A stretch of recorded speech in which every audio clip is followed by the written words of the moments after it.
യേശു ക്രിസ്തുവിന്റെ നാമത്തിൽ എല്ലാവർക്കും എൻ്റെ സ്നേഹവന്ദനം. യേശു ക്രിസ്തു ജീവനുള്ള മൂലക്കല്ല്. ഈ പദം ക്രിസ്തീയ വിശ്വാസത്തിൽ വളരെ പ്രാധാന്യമുള്ള ഒരു ആശയമാണ്. മൂലക്കല്ല് എന്ന പദം ഒരു കെട്ടിടത്തിന്റെ നിർമ്മാണത്തിൽ എല്ലാത്തിനും അടിസ്ഥാനം നൽകുന്ന ഒന്നാമത്തെ കല്ലിനെ സൂചിപ്പിക്കുന്നു. യേശു ക്രിസ്തു മനുഷ്യനായത് ലോകത്തിൽ തന്റെ രക്ഷാപ്രവൃത്തി പൂർത്തിയാക്കുവാനാണ്. ജീവനുള്ള മൂലക്കല്ലിനെ കുറിച്ച് ധ്യാനിക്കുവാൻ മത്തായി എഴുതിയ സുവിശേഷം 21 അധ്യായം 33 മുതൽ 46 വരെയുള്ള വാക്യങ്ങളിൽ കർത്താവായ യേശുക്രിസ്തു പറയുന്ന ഒരു ഉപമയാണ് ഇന്നത്തെ ധ്യാനഭാഗം.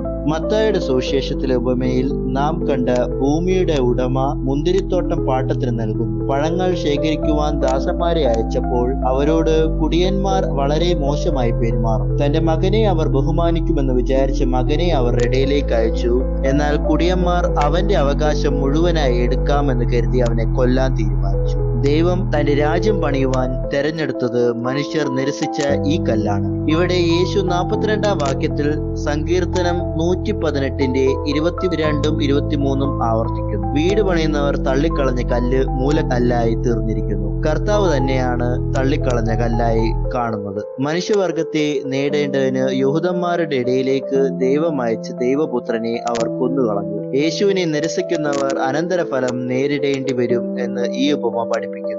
ഇന്നത്തെ രണ്ടാം പാഠമായ എബ്രായർ 2:1 മുതൽ 9 വരെയുള്ള ഭാഗം പഠിപ്പിക്കുന്നത് യേശു കുറച്ചു സമയത്തേക്ക് ദൂതന്മാരെക്കാൾ താഴ്ത്തപ്പെട്ടവൻ ആയാലും അവന്റെ കഷ്ടതയും ത്യാഗവും നിമിത്തം ദൈവം അവനെ മഹത്വവും ബഹുമാനവും കൊണ്ട് കിരീടം അണിയിച്ചിരിക്കുന്നു എന്നാണ്. അവൻ തന്നിൽ ആശ്രയിക്കുന്ന എല്ലാവർക്കും രക്ഷ നൽകുന്നതിനാണ് ത്യാഗം സഹിച്ചത്. അവന്റെ മരണത്തിലൂടെയും പുനരുദ്ധാനത്തിലൂടെയും നമ്മുടെ വിശ്വാസത്തിന്റെയും പ്രത്യാശയുടെ മൂലക്കല്ലായി തീർന്നിരിക്കുന്നു യേശു. രക്ഷ എന്ന കഥയിലെ കേന്ദ്ര ബിന്ദുവാണ് യേശു. വിശുദ്ധനായ ദൈവമായ മനുഷ്യന് അടുക്കുവാൻ കഴിയുകയില്ല.